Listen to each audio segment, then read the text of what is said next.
My name is Nick Harbour. I'm an incident responder with Mandiant. I specialize in malware analysis. I do most of the malware analysis and as well as malware analysis training for our company. Let's go ahead and get started. This presentation is going to cover both online anti-forensic techniques as well as like dead disk anti-forensic techniques. Both you kind of need a two-pronged technique for providing stealth malware. A lot of the techniques we are going to be covering here are things that I've observed, and as well as other people in our company observed throughout our incident response experience. But other ones are going to be things that I've actually developed through my own research, as well as existing research in the field. Everything in this talk is going to be things that are not rootkits. Basically, what malware can do that's not a rootkit to provide some level of stealth. Honestly, we don't actually encounter that many rootkits in our incident response work. There's several theories about that. One may be that rootkits cause a lot of blue screens, things like that. For whatever reason, these techniques are actually the most predominant things that we're finding. This talk, I've kind of designed it aimed towards the bad guy. I want to teach you techniques that can help you write your malware to make my job a little more interesting. These techniques can be used by the good guys as well, so you know that what maybe the actual bad guys are doing. But honestly, most of the malware we actually get is pretty lame, so if you can make my job a little bit better, that's pretty good. So like I said, there's something here for everyone. This isn't one of those talks that's going to come in right at the very top level, showing all this very obscure aspects of the Intel architecture or something like that. I'm going to kind of cover a broad range of topics. Some of them might be a little over your head. Some of them might, if you have been doing a lot of reverse engineering, you might think they're kind of rudimentary. But they're actually valid techniques still, and they're still being used to provide stealth. Most of the techniques are going to be used on Windows because, honestly, that's where most of our malware we're finding is on. But I am going to cover Linux techniques. Specifically, the new research I'm uncovering is going to be specific to Unix environments. It's actually fairly portable. I've only really tested it on Linux, though.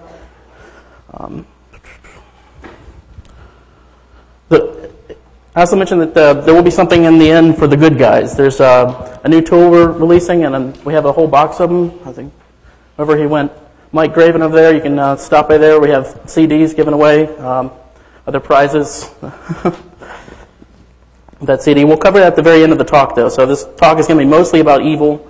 And maybe if we have time, I can show you something good. Anybody have a problem with that? So, all right. I figure this is the Black Hat crowd, so might as well be pretty evil. So we're going to start out with live system anti-forensics. So this is things when we first respond to an incident. We go to a host machine. We do what we call like a live response. We look at the running system and see what's going on. So I'm going to cover some techniques that are going to kind of masquerade running processes and do things like that to thwart a live forensic process, as opposed to like the talk yesterday where they found some bugs in the file systems or something like that you can exploit to prevent people from looking at something in incase. I'm going to call those offline anti-forensics. Purely my terminology. I don't know if there's an industry standard out there, but I'm not going to waste my time researching that. I think we all know what I'm talking about. Once again, no rootkits. Okay, so the first thing I'm going to talk about, I know there's been a lot of talk about this, so I'm not going to spend a lot of time on it, but basically process injection. This is becoming a little bit more common in malware because still, even though it's been around for a little while, not everybody is totally up to speed on it. The first method is what we call hook injection. This basically, you can utilize the Windows hooking mechanism to intercept events and get malicious code to run in pretty much any arbitrary process you want, as long as you have the proper privileges. And whenever we get code to run in another arbitrary process we want, we're running as that process. So we have all the rights and everything of that process. So if, for example, the user has allowed the Windows Update service to bypass the host-based firewall, and I insert code into that, then my process, my malicious code, then has bypassed the host-based firewall. So very easy to do and very effective. And also, now I don't see a process named malicious.exe or something running. I have, the Windows Update service, or I have Internet Explorer running, and I have my malicious code running as part of that process. So hook injection basically uses, this is actually the easiest method. There's three main methods. I'm going to go through the easiest. Some of my colleagues yesterday in a talk revealed a new method using the kernel, but I'm sure new methods are going to be added all the time for this because it's fairly sophisticated and you can do a lot of, it's very powerful. So the first one uses the set Windows hook X function. It's it's the second layer down in the Windows API. You can do a little bit more with it than the higher level ones. But basically, when we're adding hook code to a process, so I want to hook like mouse events, using this function, I can actually specify a DLL of my choosing to intercept that call, so which I can have arbitrary code. There's kind of a very oversimplified view of the Windows message hooks. It's a lot more complicated, but this is the Fisher-Price model. Whenever you're writing a malicious DLL and you want to hook this method, you're going to have to be sure at the end of your DLL to call this call next hook X function. Otherwise, that hook is not going to be passed on to the underlying application. So let's say I'm trapping keystroke events and I'm hooking into Internet Explorer. Well, once I make that hook, if I'm not calling this function, Internet Explorer is not going to get those keystrokes. And then Granny is going to take her computer to Best Buy and say, I can't surf the Internet. And of course, the Geek Squad's just going to automatically reinstall Windows. That's all they know how to do anymore. So, I apologize to any Geek Squad employees, but you know it's the truth. There you go. Okay. So here's the basic code for hook injection. I apologize for C code so quickly in the slides, but just look at the highlighted functions. These are the main Windows API functions, and we're going to cover them a little bit more in detail. But mainly note load library, then get proc address, and then set Windows hook X. So, actually, I will spend a little more time on them. So load library, I need to specify the DLL here. I've named the DLL evil.dll. Of course, in real life, it's not going to be named evil.dll. It'll be, something a little bit more cleverly named to hide itself. In this case right here with set Windows X, I've hooked WH call Windows proc. There's lots of different hooks you can actually hook onto. And actually, I can have several different malicious DLLs hooking different things or all hooking the same thing. This one's a little bit more destructive than others. There's one called like CBT. There's a CBT hook for computer-based training. Nobody ever actually uses it. So you can pretty much hook that one and be guaranteed to not really screw anything over. The next one is called library injection. This is probably the most common we actually see in the field. Just because it's a little more straightforward, we don't have to worry about a lot of things. Like with the message hooks, we don't have to worry about it crashing the OS. And with the later technique, we don't have to worry about all this tricky things we have to do with our actual malicious code to get it to actually work. So this one, basically, we're going to load a library in, and every time that library gets loaded, it's going to call this DLL main function. So we put our malicious code into DLL main as the exported function of the DLL. DLL is just a library of code, a library of functions. So the malicious one that's going to be called is this DLL main. So what we do is we basically just, Windows is so nice that they've created us a whole suite of functions in their API for manipulating other processes. Why they chose to do that, I'm not really sure. I come from a Unix background, but that sort of thing just doesn't quite set well with us. Windows, I guess, came from a different philosophy. So the one we use maliciously here is create remote thread. Basically, I can create a new thread of execution in another process. Like I said, it's kind of questionable the legitimate uses of that entirely, but I think anytime you legitimately want to use that, it can probably be done better another way, but it's in there. So we use create remote thread in addition with this load library function. So whenever I create a remote thread, the basis of a thread has to start executing somewhere. So what I want to do is I want to start it executing on this load library function, and load library then is going to load our malicious DLL. And when you use the load library function, the first thing it does, well, it loads it into memory, then it calls that DLL main to do any type of initialization that needs to be done. Which in our case is going to be something malicious. I might spawn a reverse shell or something like that, whatever I want to do. That's up to you guys. I'm just showing you how to get it done. So there's an extensible allocation function called virtualalloc_x. Basically, what I need to do to get this function to work, I'm going to need to allocate just a little bit of memory in that other process. Not a huge chunk, just a little bit. And then I'm going to need to fill that with something. And here's what I need to fill it with. Basically, apologize again for the C code. This is fairly simple C code, though. It kind of maps back to pretty much any programming language you want to use. Okay, so we have virtualalloc_x. you can see this hproc, don't worry about it, it's beyond the code of this thing. I just want to get as minimal code in here as possible. But basically, I've opened up another process. I'm going to allocate something in there. I'm only going to allocate this much memory where it says evil DLL up at the top, lib path. I just want to allocate enough data for that string in that other process. And then I'm going to write process memory. So I'm going to copy that string, the evil.dll. I'm going to copy that string over to that other process purely through using the Windows API. Very simple to do. They intended this behavior. We can use it for evil. And then we're going to create remote thread. So now I have this string in that other process. I can just call create remote thread with load library and point. And so the argument of load library is going to be that string, and it has to be in that other process. Otherwise, I can't use it as an argument to that new thread. Don't worry too much if you don't understand the full details of how that actually works. But if you're doing any malware analysis or reverse engineering and you see these sequences of functions happening in this order, you pretty much know right off the bat you probably have this type of library injection. And tools like IDA Pro make that fairly easy to see exactly the sequence of functions that are being called. The next method is called, well, I just call it direct injection. I'm kind of giving these my own names because as far as I know they haven't actually been officially named. So I just call this one direct injection. Basically in the last one, I told the program to load a DLL, that all my malicious content is going to be in that DLL. This one, I'm not going to load a DLL, I'm just going to stuff a big chunk of executable code into it and have it execute that in a new thread. So it's a little bit more complicated because a DLL provides all the nicety things you might want. Like it's all relocatable, so a DLL can be anywhere in memory. It's automatically, there's loaders for it, it knows how to load it. Whenever I'm directly injecting code, it's not quite so nice because I could be kind of anywhere, the execution can be going anywhere, and there's not this automated mechanism to get that to happen. So it's more cumbersome in code, and honestly, it's probably going to be a little bit more buggy. Oop.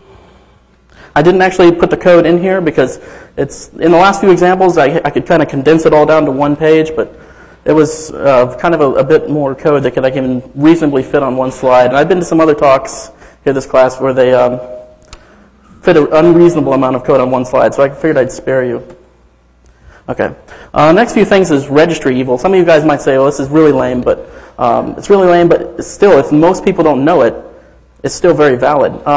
So just using the Windows registry, I can make evil things happen. The first one I'm going to talk about here is image file execution options. Basically, there's a registry key that lists, has a list of executables, and every time that executable is run, these certain execution options are applied to that executable. And one of them that's particularly evil is this one called debugger. So with debugger, I can tell it I want this other executable to run instead of this one. So here in this example, I'm using calc. Whenever the calc command is run, calc.exe, I'm actually going to be running Notepad. And Notepad is going to be passed the argument of calc.exe. And if I ran calc.exe with a few command line options, those will also be passed on that command line. So then it's up to this notepad.exe process to invoke my new command as a debugger and establish that relationship. So there are legitimate uses for this, but it can also be used in our case for evil. So if I made a malicious program, I can attach it and have it run this way covertly by just telling it it's really a debugger for, like, I don't know, well, calc or some other program that's commonly used. I don't know, maybe Firefox. So if I attach my program as a debugger for Firefox, then every time Firefox is launched, my program is actually going to be launched. Of course, now my program needs to know how to launch Firefox, which is fairly easy. You just run Firefox. So, next evil thing is called AppInit DLLs. Basically, there's another registry key in here which specifies a list of DLLs which will be loaded into pretty much every process in Windows, particularly the ones that have GUI interfaces. There's a DLL here called user32. Anytime anything links against user32, one of the first processes of user32.dll is to go out to this AppInit DLLs and then also load up everything in there. There are legitimate uses for this thing. You might want custom DLLs to be loaded into every process. For example, PGP Desktop, if you have that, PGP Desktop uses this legitimately because it wants to hook the behavior of certain Windows applications like Outlook Express or something like that. So whenever you send an Outlook message, PGP Desktop is loaded into memory, has code running to hook that certain behavior and encrypt your messages. So it uses the load library mechanism whenever it loads all these app-init DLLs, and the load library mechanism calls DLL main in every library it loads. So if I put malicious functionality in DLL main, and I put it in app-init DLLs, I'm going to inject code into every single running process that links against user32, which is the vast majority of them. User32, by the way, it contains a lot of code in the Windows API relating to displaying graphics on the screen and Windows widgets and things like that. So pretty much any GUI is going to have it. Both of these are actually shown in auto runs from sysinternals. Pretty much everyone in here has probably used auto runs, but still the vast majority of people that use auto runs have no idea what those columns mean. I mean, they're just app-init, DLLs, whatever, image file execution options. I have no idea. So even though they're shown in there, if you don't honestly know how they're used, you might not honestly know how this can be used for evil. So it's still a valid technique, I believe. Okay, now we're getting extremely lame. I'm sorry, we'll get a lot better here in a second. Process camouflage is just a name I gave to clever naming and placement of your executable. The most common processes you see running on Windows are like SVC host. Whoop. I just ran out of power. Honestly, did not expect that. Okay, I can talk while I'm getting out power. So the most common processes you see running on Windows are the SVC host process and the spool SV. SVC host is the service host control process. So every Windows service it runs gets run as the SVC host process, and the spool SV process is the print spooler. So there's usually multiple copies of each. So since there's multiple copies of each, if I have a malicious process running as that name, an average incident responder or network administrator or computer sysadmin might sit on there and he'll see 6 or 7 SVC host process running, and he might not know what to do. Let me unplug this for a second. So basically we can just name processes. If we don't name them directly SVC host, we can name them other things because there can only be one process in C:\Windows /system32 with the name svchost.exe. So if I wanted to hide my executable in that directory, I can't name it that, unless I Trojanize it or something, but we'll get to that later. So I can name it something similar that maybe looks the same. I can name it spool svc.exe or svc host with a 0 instead of an O, and it'll accomplish the same functionality because it'll look basically the same. Also, some tools such as this is really annoying. Some tools such as Process Monitor from sysinternals, it has problems showing Unicode file names. So if I have a process with a Unicode file name, it'll actually, sysinternals Process Monitor will actually show it as the process name above it. So it'll just duplicate that. So if the process I ran just before that is Notepad, and then I run my malicious executable and it's named with a Unicode file name, it'll just show 2 instances of Notepad running in its list. It's just an obscure bug, but still very valid. I apologize. After this, okay, that's really the basic, easy stuff. After this, we're going to start talking about, oh, yay. Anybody seen that happen before? Okay. Now we're going to talk a little bit about executing code from memory. This is kind of the more slick and dirty way to get anti-forensics. Basically, if an incident responder shows up and he does nothing but image the hard drive, and there's no executable payload on that hard drive that will give him indicators of that compromise or tell him what the hacker did, it's kind of hosed. And actually, it's pretty frightening, but a lot of incident responders out there, that's really all they do. They'll show up and just power down the box and take an image of the hard drive and never bother to capture memory or even take a look at the running state of the system. So if I had code that I executed only from memory, I could have pulled that down from the web or anything like that, run it, and I'm good to go. This is basically an illustration of that. So I have the internet, which didn't really come out looking too well up there, but I have internet, I download code into my malicious process. So I still need a malicious process on that system that can go out and download this and run it. There's other tools out there, I know the Meterpreter and things like that, but there's lots of talks about those, so I'm actually not going to cover that. I'm going to talk about everything else.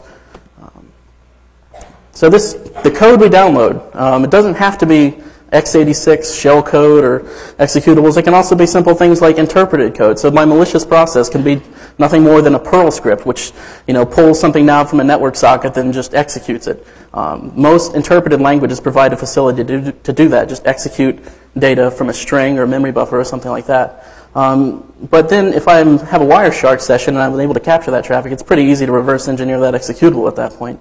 I know, well, I see Perl code coming across the wire. I know that's probably a Perl interpreter, and here's the actual payload of that executable. Here's exactly what that hacker did to that system just based off of this.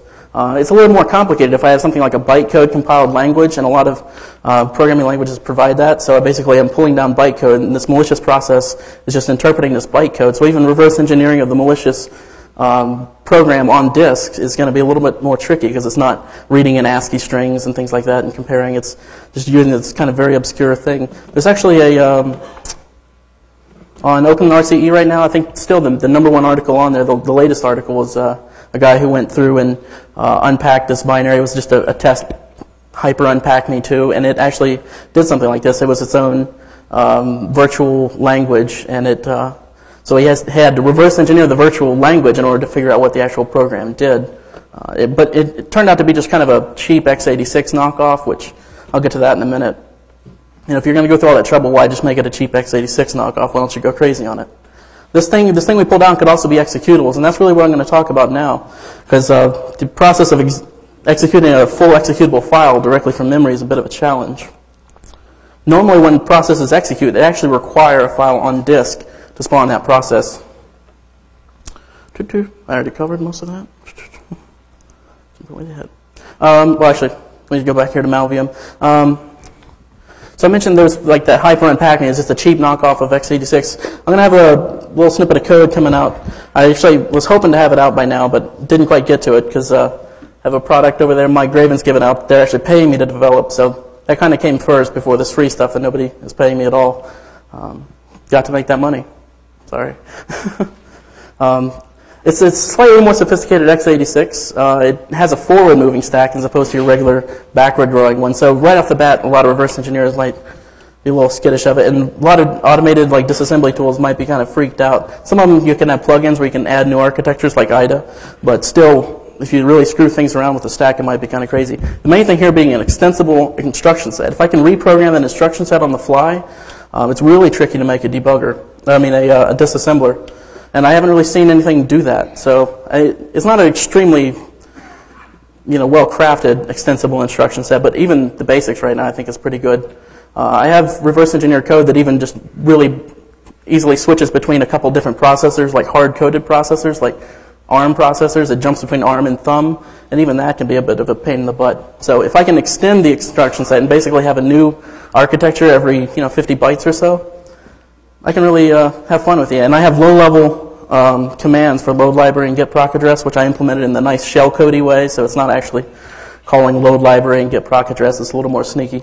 Anyway, you can check my website eventually for that. But, retargetable C compilers. So if I write all this malware in something like a new virtual machine, I don't want to have to sit there and craft line after line after line of all this assembly code in my own crazy assembly language. I want to be able to write C code, or maybe take C code I already have. So you can take a retargetable C compiler. Most really big C compilers have a way that you can actually program them for new architectures. That's how they add new support.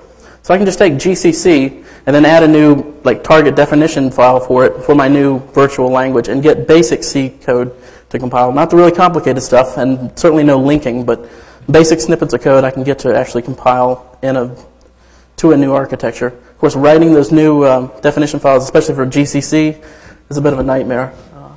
There's easier ones out there, smaller C compilers that are much easier to understand. You can just do it through an API. You don't have to edit this intermediate language they provide. Okay, so I'm back on to executing code from memory. It's really kind of the pure anti-forensics for disk forensics, that your malicious executables never hit disk if you've done this right.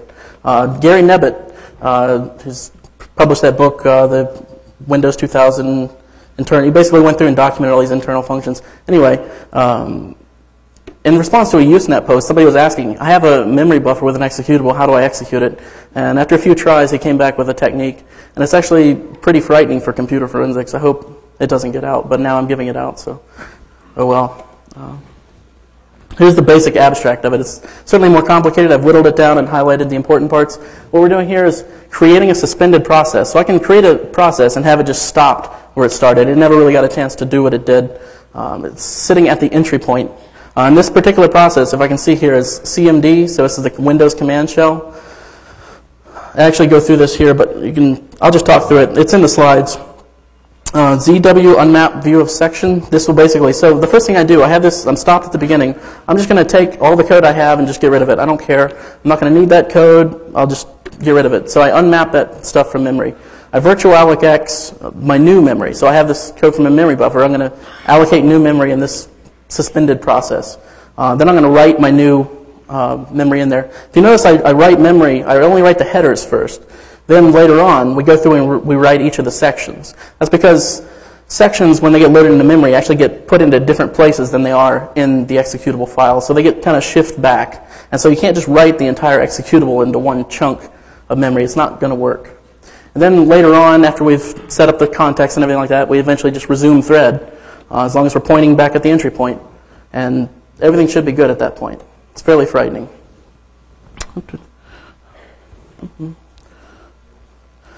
Additional benefits of this, I've basically done that process injection technique we did with like direct injection. So any code I inject into here is still going to be the CMD process. It's still going to have the privileges of the CMD process. It's going to appear to an incident responder as CMD. It's going to appear to, process monitor and all these different things as CMD. It is CMD as far as anyone's concerned.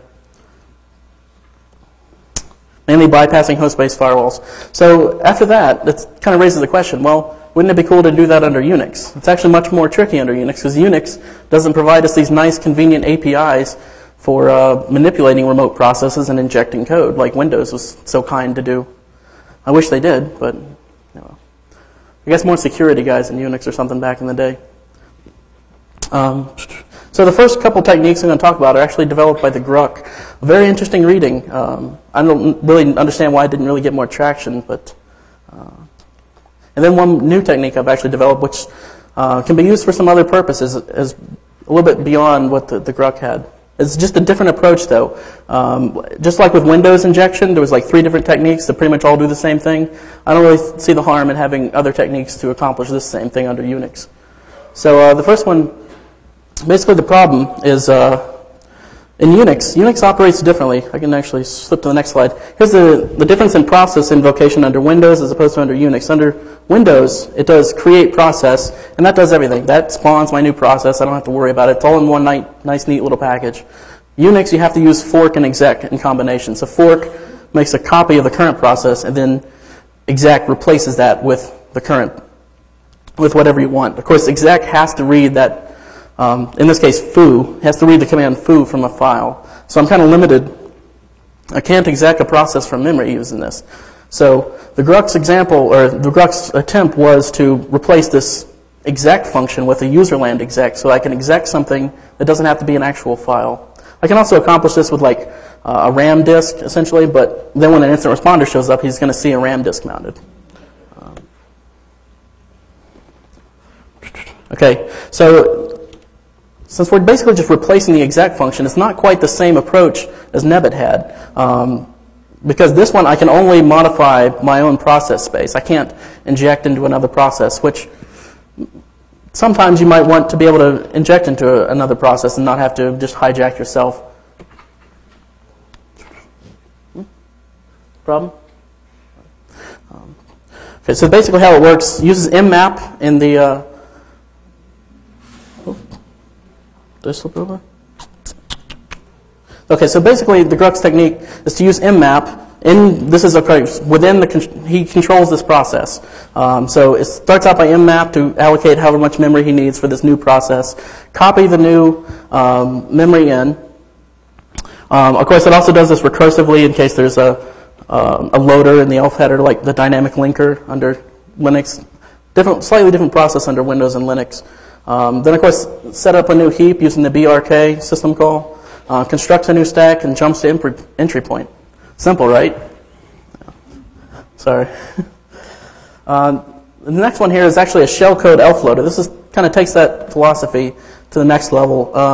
Basically, if I can inject shellcode into a process, then vulnerable process using any other exploit method, then I can completely take that over and replace it with a malicious executable of my choosing. This was detailed in Frack magazine, the late great Frack, issue B or issue 3F, volume B. But I will sum it up for you quickly here. Basically, he injects a piece of shellcode, which the purpose of that shellcode is to actually allocate memory and suck down this LX object from like a website or something like that. There's actually, I think, a few different sources you can pull it from. So I pull down this LX object, and what an LX object is it's a self-contained package. So it contains another bit of shellcode, which can fully take that memory buffer and reconstitute it into my process memory. So basically that userland exec taken and wrapped and all niceified. I think the original userland exec took him like a weekend, so I think this is a little bit longer process, so hats off to him if he did that in one weekend.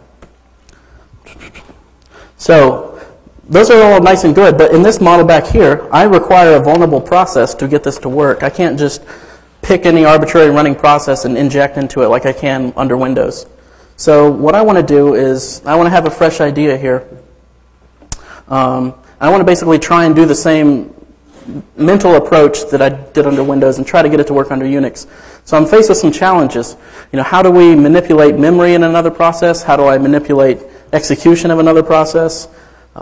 It's a little bit tricky under Unix. There's no direct API for it. Oh, actually, I just lied. There is. It's called ptrace.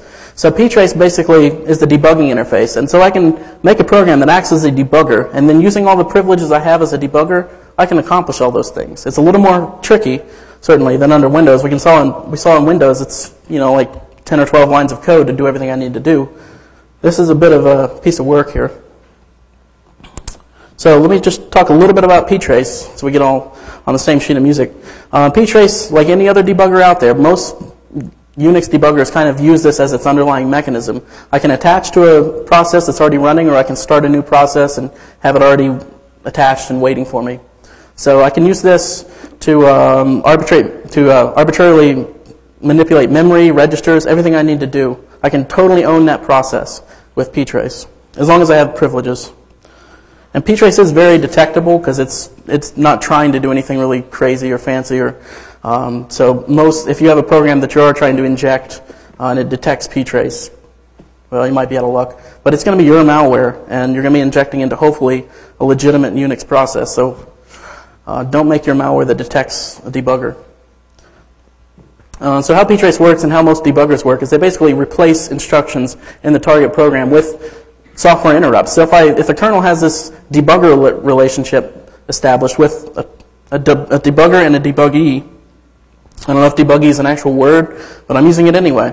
So if the kernel has this relationship set up, and then the debuggee triggers a software breakpoint, control is transferred back to that debugger. And the software interrupt, the common one, is this int3, which translates into 0xcc. It also translates into 0xcd03. So there's actually two ways you can spell out interrupt 3. The relationship is maintained by the kernel, and it is very easily detectable. So here's a simple debugger. This is code to write your own debugger right here on the screen. Like I said, it's actually a very simple process. You just fork. So before we can do anything, we need a child process that we can start debugging. This is a very basic debugger, not attaching to another process, but spawning our own process to start debugging. So I ptrace, and this one, since I'm debugging my own process, that own process, I can just say, before I start executing a new command, I'm just going to say, hey, I want to be traced, and stop at the entry point. So then whenever I do this execcl command, it's actually going to be stopped at the entry point of that program. So that program wouldn't have had time to do anything really harmful. Then in the main, so that's in the child thread, or in the child process. In the main process, the debugger process, is what we get down here in the default case. I have a wait. Just don't worry about that too much. But basically, then the ptrace command inside of that main process, that's going to tell it to single step. So I can sit here with this loop and single step through every command in that entire program. This is how, if you've ever used like strace under Unix, strace uses ptrace as its underlying mechanism, because ptrace provides you automatic commands to like only break on a system call or things like that. So you can write your own strace by just saying ptrace, I forget what the actual command, but break on a system call, and then when you break on a system call, figure out what it's doing. Fairly simple. So I'm going to use this to infect other processes. I'm not. Of course, I didn't show you the code there to attach to another process. It's a little more cumbersome, but you get the feel, hopefully, for what ptrace does. It's a very simple debugging interface for Unix.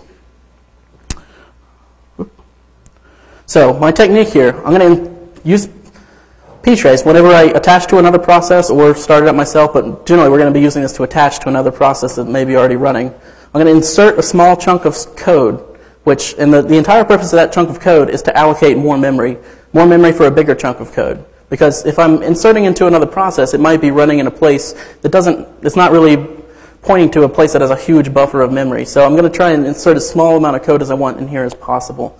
And actually the code that I've been able to stuff in here, I can get it down to about 40 bytes. So as long as the instruction pointer is pointing somewhere that has at least 40 bytes that I can overwrite, I'm good to go. Okay, so that's shellcode that I just put in there. It's position independent and everything. The last command in that shellcode is the interrupt breakpoint, or it's the interrupt instruction int3 that we just talked about. So what that'll do, since I'm in this debugger relationship and I issue in my shellcode the interrupt, that's going to transfer control back to my debugging program. So I know that memory has been allocated at that point because the shellcode has done its job. So basically this gets us over that hump. I can't remotely allocate memory in another process using Unix. So basically what I just did was insert shellcode to allocate memory. And now my debugging process has the ability to play with that memory as it wants. So now the next piece of code that so I've allocated another chunk in there. What I want to do with that chunk is I want to put more code over there, more shell code. And this one's going to do a little bit more sophisticated things. For example, it's going to set up the heap, and it's going to copy over the new image, our new executable, and pretty much do everything else that's required to get that to work, which is quite a bit. And the last instruction of that is also going to be the software breakpoint.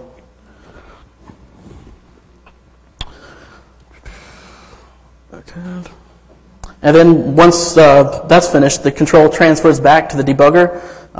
It just modifies the stack and the registers and everything, gets the context set up for that new program to run. Point it at the entry point and detach.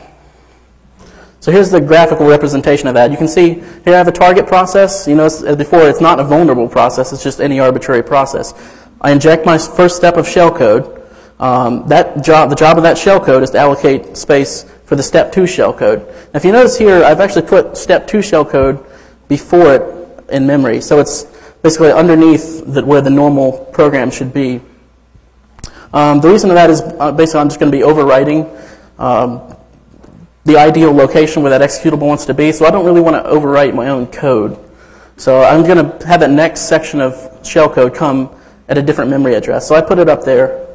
And then the job of that is to load up that malicious ELF binary into that process. And then from there, then the debugger will point to it and detach, and it should start executing. Everything should be good. Of course, this is also a recursive process, example, for the same reason as the Gruck had to do for dynamic linking if the executable has to do that. It's kind of a tricky process. Okay, building on this technique. So now I have the basic tools I need to manipulate other processes under Unix in the same fashion that I can inherently do under Windows. So now I can take this and I can do basically DLL injection under Unix. Of course, I use the term DLL with quotes because we all know it's not DLL under Unix, shared objects. So I basically just ptrace attach. This gets a little more tricky though because I'm not always sitting at the start. I'm not always sitting at the entry point of an executable.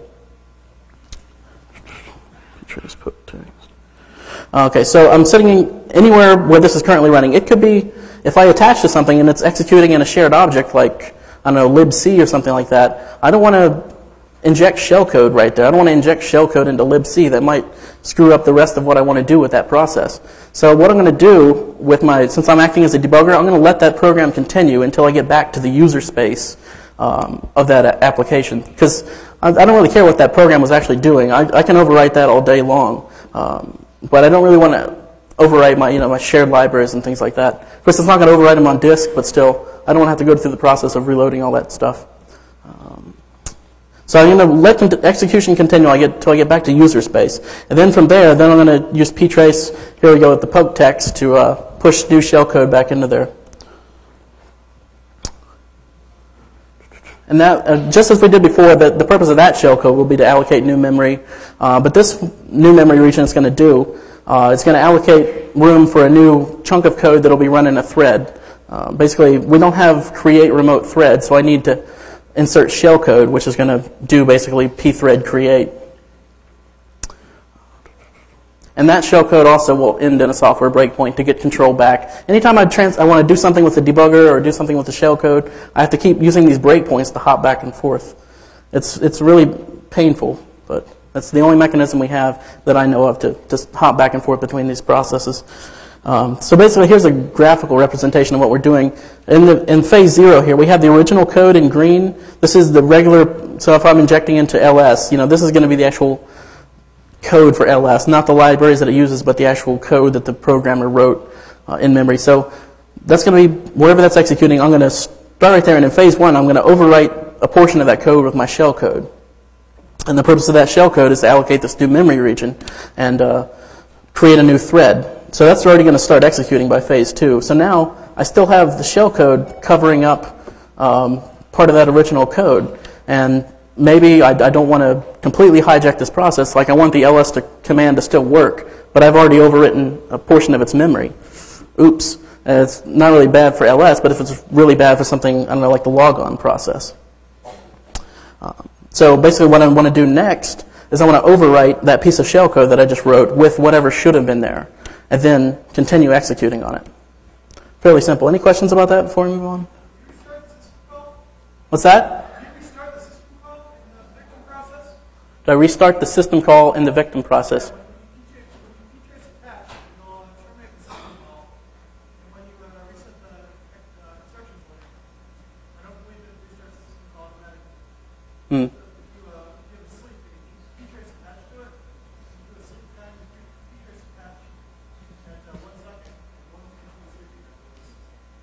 Yeah, that's true. There's a lot of bugs with this stuff, especially like he's talking about there. Basically, if you attach to a process, while it's in a system call, that might get ruined. Currently, it's a little bit experimental. The code that I have, I don't really do anything fancy like that. It's just kind of basic. Normally, when I'm practicing this stuff, I'm practicing with like infinite loops and things like that. So it's kind of out there. I'm sure there might be a way to get that done. I haven't really solved that challenge yet. There's also other issues with DLLs and things like that, or shared objects in Unix. A lot of issues there. Same under Windows too, specifically with the Windows version of this, that Nebit provided. Newer operating systems have these like side-by-side assemblies and things like that for DLLs, and that really is causing headaches for these type of injection processes. Okay. We have a few minutes left. I'm just going to cover. That's pretty much what I have for the the online anti-forensic. So this is just some really basic stuff. Not as anything as clever as defeating incase or anything like that, but just some really basic stuff that the malware we actually investigate from an incident response perspective. The things that we're actually seeing it happen. So like I said here, it all started back when ancient Unix hackers decided they could delete logs. Metasploit's Time Stomper is a pretty good tool for changing timestamps. But the whole point of changing timestamp is to move your incident back in time to kind of masquerade yourself as in these huge system events. If you take a graph of all the events that are happening on a system, the timestamps, you see enormous, certainly right up front, you'll see huge peaks, and there's like little valleys and little peaks and valleys, and until you get up to the current time where there's kind of a bit of a rise again. But if I have an intrusion set that happened, I'm going to see like maybe a little nice little hill right there where a lot of files were touched. So basically, if I can set all those timestamps back and kind of blend them in with one of those bigger system events, then I've kind of hidden myself. And instead of using Time Stomper, I've also seen malware. What it'll do, it'll come in, it'll actually reset the system time, do what it has to do, and reset it back when it's done. It's kind of a poor method because then it leaves the actual event logs. It'll tell you exactly when it changed and what. It's a very easy process then to switch that all back. Okay, here's some just basic places you can actually just hide files. This isn't rootkits or anything like that. This is just simple stuff in Windows that your average system administrator doesn't really know that much about. Of course, the last one being System32. That's pretty obvious, though. It's a needle in a haystack, though. System restore points, a process can actually put data in there fairly simply.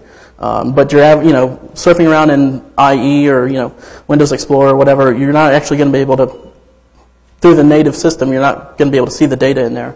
Windows downloaded program files, this is kind of an interesting directory. I can put executables and things like that. I can put any file name I want in there. And Windows is actually, it's only going to show through Explorer. It's going to show it as like a Java runtime component or something like that. It's going to totally mask the file name and the icon associated with it. So all I see is these like Java runtime components in that directory. But they could be malicious executables, and we have seen that on our incident response jobs. Okay. Another method you could do to kind of hide your malware is just Trojanize it. This is very basic. Just going to cover some basic things on Trojanizing here. Especially for persistence. If you want a kind of a covert persistence mechanism, you can just Trojanize something that's automatically booting on load up, like this Acer laptop up here. I have some kind of an Acer tool that's supposed to be running on boot up. So nobody really cares about that. I can hijack it all day long, and I'm good to go. I have some tools I put together. This is still also not quite ready for release yet, but I can do some interesting things. And some of these are of value outside of computer security, outside of Trojanizing binaries. Basically, I can wrap an executable with a fixed command line or standard input. It's fairly decent. I can wrap it with fixed DLLs. I actually have to have code that goes through and fixes that up at runtime. Not the most elegant solution, but manipulating sections for data hiding. So I can stuff data into an executable. That'll throw off all your file hashes too. So if I stuff, if I stuff an encryption key in a section of an executable, that's your average forensic investigator is not going to know that that section contains that encryption key. But then it's not going to show up if they do like a hash elimination. They are able to eliminate all their other file hashes from their file system. That one file is going to pop up. So what you can do is just, if you're manipulating section on one file, just go through ahead and manipulate sections on all the other files they have too. Add sections to any executable you want, and it'll change all the hashes. It's a fairly reliable system for storing data in an executable. I can also Trojanize through the TLS, so I can run before code is normally supposed to be run. Entry point redirection and detours. The detours library. Microsoft is nice enough to provide us a pretty useful utility for Trojanizing software. Imagine that. Packers are actually still very common. I think a lot of the other talks today are talking about Packers, but most of the ones we actually find on our job are, UPX, PE Compact, the very common ones, very easy to defeat. This is an area I'd kind of like to see some improvement because it seems very cool, but we really honestly aren't really challenged by this too much anymore. I can't remember the last time I've spent more than an hour trying to beat a Packer. Actually, I can't. I spent a couple hours trying to beat one, but most of the time, within about 15 minutes or so, I can beat pretty much anything if it's an unknown Packer. Like if they're UPX or something like that and there's automatic unpackers for them, it's an even easier problem. So we're really kind of under-challenged in this in the actual malware. A lot of automated tools now are solving most of what you see. People aren't really getting that creative with their Packers. I've added a simple little Packer code into the executable toolkit here. Basically, the code I have in that Packer, though, it's not a compressing Packer or a cryptographic Packer. It's what it does. It just takes chunks of the original executable and shifts them around. So it takes big enough chunks such that the entropy is pretty much the same in the packed version as opposed to the original version. So the entropy values kind of look the same, but it's a completely invalid executable. And actually, some disassemblers will show most of it as still being valid assembly, even though it's not. It's a very simple piece of code, though. Custom Packers, even though they're usually pretty easy because they pretty much always work off the same principle, a little stub unpacker, the actual packed chunk, uncompress it in memory, transfer control to it, you're good to go. Maybe do some stuff with the import table, screw it up, whatever.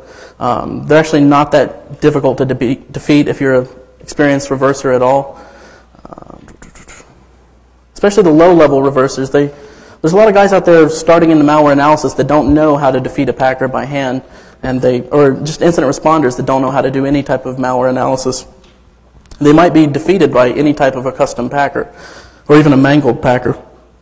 So I can pack something with UPX and then mangle it so that PEID doesn't show it as being UPX, which is where something for the good guys comes in. So most of the tools that are out there to kind of identify these packers, the main one being PEID, it's a pretty good tool for that. It has a huge library, but it's also, since it is the most popular one, it's the main target of these manglers. Mainly when you write a mangler to mangle UPX, what you're trying to do is you're trying to mangle its signature from PEID. So if I change a few bytes, I can change what PEID thinks it is, and a lot of other code now uses the same library as PEID. So actually, not only do I defeat PEID, but I defeat a wider variety of tools. So I've actually written a tool called Red Curtain. This initially, project code name was Caprica 6. If any of you guys were at Black Hat DC, we talked about the underlying technologies of it there, but it's officially released now, has a nice little GUI, and basically it's a completely different library of these signatures and different techniques for detecting packers all kind of rolled in. So I'm not saying get rid of PEID, I'm just saying add this to your library. So if Mandiant Red Curtain tells you it's UPX, and then PEID tells you, unknown because they've used a mangler for PEID, it might be UPX. So you get two different ways of getting at the same result. Cross views are always good. This is basically the screenshot of the user interface. I'm not going to do a live demo because I've had enough problems up here today already. But basically, not only we do the entry point signature, of course a lot of these are just memory dumps and unknown packers, but not only do we do entry point signature, but we also take a lot of other anomalies into account, and we generate a score. The score is kind of arbitrary at this point, and it'll be tweakable in the future, but it's kind of based off of our experience. We kind of took all the malware we had and the packers and things and other armoring techniques and trying to figure out what we think is a really good sign of packed executable. So we can see here on the left-hand column the score, and ones that are really standing out as being malware to us showed up in red, and kind of suspicious ones showed up in yellow. Those two ones, the top two ones in yellow, the reason they're in yellow is those were just memory dumps. They weren't actually executables. So they did have valid anomalies even though they weren't packed. So that's pretty much that. And this thing can run, it can also show, you can use it to kind of look at some basic information in the executable, not really trying to recreate like PE view or anything like that, but just give you a quick look. I can look at the import table. I can look at some basic information. Here in this view, I'm looking at the individual sections over on that top left pane where it says sections. And if I look down there, I have the entropy score for each individual section. And I have the characteristics and everything like that for it. I also have anomalies. Any type of anomalies I detect in that executable will be listed right there. And all those factors go into computing that overall score, which we have.